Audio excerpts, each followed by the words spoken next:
मधुमक्खी पालन प्राचीन काल से ही हमारे देश में व्यवसाय के रूप में अपनाया जा रहा है।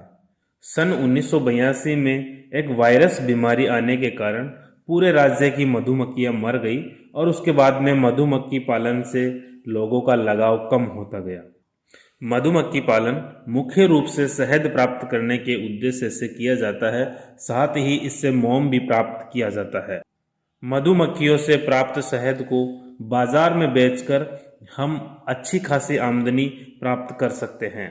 साथ ही आपको बता दें कि मधुमक्खियों से प्राप्त शहद की मार्केट में हमेशा डिमांड बनी रहती है और इसका मुख्य रूप से उपयोग दवाइयाँ बनाने के उद्देश्य से किया जाता है।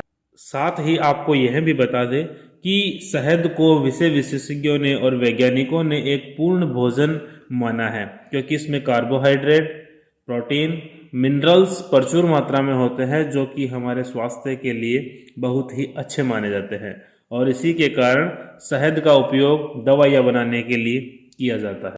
अगर हम शहद की बात करें तो भारतीय मधुमक्खी प्रजाति से 10 से 20 किलोग्राम शहद प्रति वर्ष प्राप्त किया जा सकता है और एक इटालियन प्रजाति की जो मधुमक्खी आती है उससे 100 किलोग्राम तक शहद एक वर्ष में प्राप्त किया जा सकता है।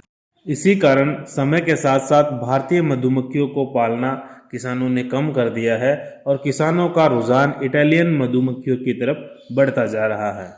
अगर हम मधुमक्खियों के प्रजातियों के बारे में बात करें तो इसे कई भागों में बांटा जाता है, जैसे एपिस डोरसेटा जिसे सारंग मधुमक्खी कहा जाता है, एपिस इंडिका जिसे भारतीय मधुमक्खी कहा जाता है, एपिस फ्लोरी जिसे उरम्बी मधुमक्खी कहा जाता है, एपिस मेलिपोना जिसे डंपर मधुमक्खी कहा जाता है और एपिस मेलिफेरा जिसे इटालियन मधुमक्खी कहा जाता है। जो किसान व्यावसायिक रूप से मधुमक्खी पालन कर रहे हैं उनके द्वारा इटालियन मधुमक्खी या एपिस मेलिफेरा पाली जाती है, क्योंकि यह मधुमक्खी भारतीय मधुमक्खी की तुलना में 3 से 4 गुना अधिक शहद किसानों को देती है। यानी कि अगर मात्रा की बात करें तो ये मधुमक्खी 200 किलोग्राम तक शहद एक वर्ष में देती है। यही कारण है कि इटालियन मधुमक्खी या एपिस मेलिफेरा व्यावसायिक रूप से जो किसान मधुमक्खी पालन कर रहे हैं उनके द्वारा अपनाई जा रही है। साथ ही इसका स्वभाव शांत होता है, क्रुद्ध नहीं होता है।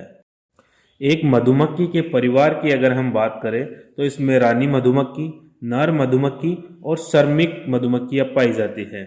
अगर छत्ते की बात करें तो एक छत्ते में जो मधुमक्खियों का परिवार होता है उसमें मधुमक्खियों की टोटल संख्या 30,000 से लेकर 50,000 तक होती है, जिसमें एक रानी मधुमक्खी, 200 से 300 नर मधुमक्खियां और बाकी जो मधुमक्खियां है वो श्रमिक मधुमक्खियां पाई जाती है।